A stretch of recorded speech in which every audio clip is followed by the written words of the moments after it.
Hingað komin Vandana Shiva, hún hélt fyrirlestur hér á Íslandi núna fyrir stuttu og kom hennar vakti mikla athygli. Hún kom hér meðal annars á vegum samtaka sem heita Slow Food og hún baráttukona frá Indlandi. Hún berst fyrir, hennar svið það eru konur og það matur, alþjóðavæðingin, þetta risastórt svið. Hún hefur skrifað bækur, hún menntuð sem eðlisfræðingur, hugsjónakona og baráttukona. Welcome to Silfur Egils Vandana Shiva. Thank you. Like I was telling our viewers, these subjects you tackle are vast. These are food, women, globalization. These are and you do this in India, in this huge country, which many of us find difficult to understand. But you say that you are serving the powerless. In what way are you doing that?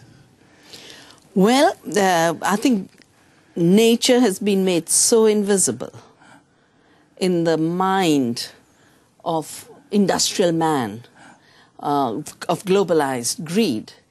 So my first service is to nature, by making her visible, by bringing into our attention the amazing gifts she gives to us, the gifts of biodiversity in the seeds we have. The powerless in terms of how women have been rendered a disposable sex. It doesn't matter that they exist. We don't even turn to look at how much of the economy they carry. But we don't count that as economy. Yes. And then there's such an assault on farmers, small farmers, as if for the rise of industry, small farms should be sacrificed. And across India, we are seeing a war against the land and against farmers. And I serve the land and the farmers. Why are seeds so important? Well, seeds have always been important. Yes. Because for us they are invisible. We are living them. Yeah. We just buy our bread in the shops, and we don't understand really about seeds. That bread is the end of a life cycle of products from the seed. All food begins in seed. All life begins in seed. You were a seed at some point. Yes. In your mother's womb. Yes. But the seed has become doubly important in today's world because a handful of corporations that had brought us all the chemical warfare, all the herbicides and Agent Orange, and all the pesticides that kill people like they did in Bhopal, and they kill beneficial species, creating a worse pest problem. They realized at a certain point that scientists had managed to splice the gene, chop off parts of the DNA, move it from one organism to another. Yes. These companies didn't do that work. The scientists did. And the scientists, realizing that they were changing the code of life, that there were impacts they didn't understand, ethically, ecologically, economically, they called for a moratorium, a very famous declaration of scientists called Asilomar Declaration 1972. They said, we will not develop this technology further till we are more responsible in terms of understanding the consequences. The companies realized here's money to be made. They ran to patent offices. They ran to Wall Street and started putting out shares and promises.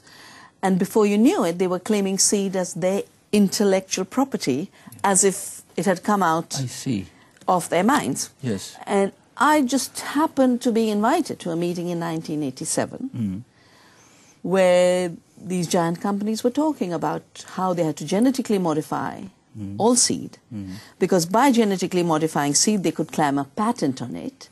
And a patent means on the one side an invention, and on the other side the right to exclude anyone else.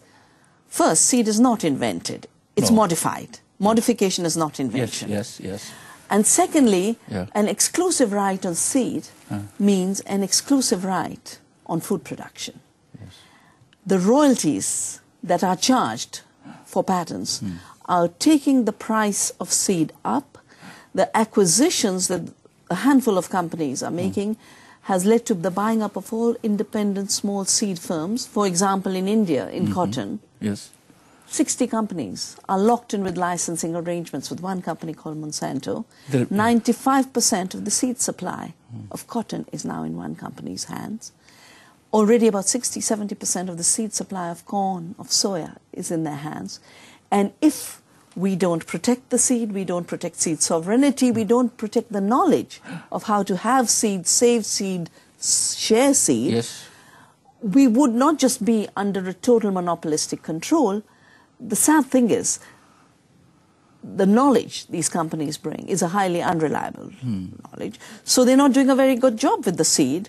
They create herbicide-resistant seeds that are creating superweeds. Yeah. They create pest control seeds that are creating new super pests.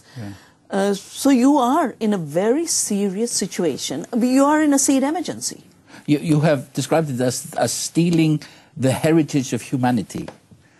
I would say stealing the heritage of both evolution and humanity. Because the seed evolves over millennia. Yes. Somewhere a farmer finds an interesting plant, takes a wild rice, domesticates it, gives us a family of rices, and through the diversification, Indian farmers have created 200,000 rice varieties. I see. Now, when one company starts to say, I've invented the basmati, my valley is very famous for an aromatic rice called basmati. Yes. And a company in Texas suddenly in 1998 announces that they have invented the basmati, the height of the plant, the length of the grain, and even the aroma in the rice. Yes. And so we had to fight this case of biopiracy, like we had to fight the case of neem, which is a wonderful tree that does natural pest control, or a wheat, ancient wheat from India that was patented by Monsanto. By and large, most patents are based on piracy from nature and piracy from indigenous communities who have evolved it over millennia. I find it interesting that you use this word, piracy. Well, it is piracy because not only are you stealing, you're then claiming it to be your creation and wanting those from whom you stole the plants and the seed and the varieties to pay you royalties. So it's kind of a double crime. Well, you mentioned this firm Monsanto. Wherever you go in the world, in America, for example, you see people who are protesting against Monsanto. But I don't think it's not very well known for example, in Iceland, I don't think many people have ever heard of Monsanto. Well, anyone who eats should be aware of Monsanto. Because more than any other single corporation in the world, Monsanto is shaping the food system. And it's shaping the food system first by using governments to impose genetically modified food and seeds on societies that don't want them or might not know they're coming into their food. There's the WikiLeaks that shows that every embassy of the US is used by Monsanto to push GMOs. The second way in which they're shaping our food is narrowing our food choices. We've eaten 8,500 plant species. And now what's globally traded is increasingly all our food is being reduced to corn and soya. Corn and soy, yes. Which is all genetically engineered. Yes. And it's coming in by stealth into our food system. Everywhere. Everywhere. Yes. And there's this big fight to resist labeling. The US populations don't have freedom because they don't have food freedom. And food is what makes us. Food makes the cells of our bodies, the blood that flows in our stream. And if you can't decide on the basis of knowledge what you're eating, you're not a free society. In the US, labeling has been denied. Internationally, there was a block. Thank goodness right now, the International Body on Food Standards has recognized that labeling is a right. And therefore, countries should label GMOs. But I really believe, given the history of the performance of this company, its criminal actions, its corruption of government, its monopolizing seed to the extent that farmers have to pay 8,000% more in cotton. We've seen this in India. And suicides are the result of this high level of debt that is a consequence of a seed monopoly. The overall number of farm suicides, which started with the cotton areas, in the last decade, government statistics is 250,000 farmers. 250,000 farmers? 250,000 farmers have committed suicide in India because of debt, and the debt begins with monopoly on seed. And most suicides are concentrated in the cotton belt. A monopoly on seed means farmers can't choose what they grow. It means people can't choose what they eat. So everyone everyone who's concerned about freedom Yes. should be concerned about knowing what Monsanto's up to. And everyone who's concerned about food sovereignty, and I say food democracy, which means the right to choose what you eat, to be informed about what you eat, should recognize that there is one giant player on a world scale that writes laws. They wrote the intellectual property laws of WTO, and a representative of Monsanto said we were the patient, the diagnostician, and the physician all in one. I see. We defined a problem. And for them, the problem was that farmers save seeds. Yes. And we defined the solution. And solution was make it a crime to save seeds. Now, I started the movement called Navdanya in India because I think this is outrageous. Seed collecting. Seed saving, seed growing, harvesting from your crop, putting it aside for next season. Yes. Your neighbor comes to you for seed, you share it with them. This is the traditional way. This is the law of the seed. Yeah. And how can this duty, seed saving is an ecological duty, it's the heritage. You've received it from the past, you have to pass it on to future generations. How can this ethical, ecological duty be turned into a crime? Yes. It's so wrong. Yes. And that's why I basically followed Gandhi, who told the British when they wanted to monopolize salt and said the Indians can't make salt, only the British will. Yes. And Gandhi went to the beach and picked up water from the sea, and they said, the sea gives us salt for free, and we need it for our survival, we will continue to make salt. And this was the famous Dandi March. And we've taken inspiration from there and said, nature and our ancestors have given us seed. It's our duty to protect this seed. And therefore, we will not obey laws that treat it as a crime to save seeds. Is it really treated as a crime if they have... Oh, yes, it's an intellectual property theft. And it goes so far that laws have been made across the world now.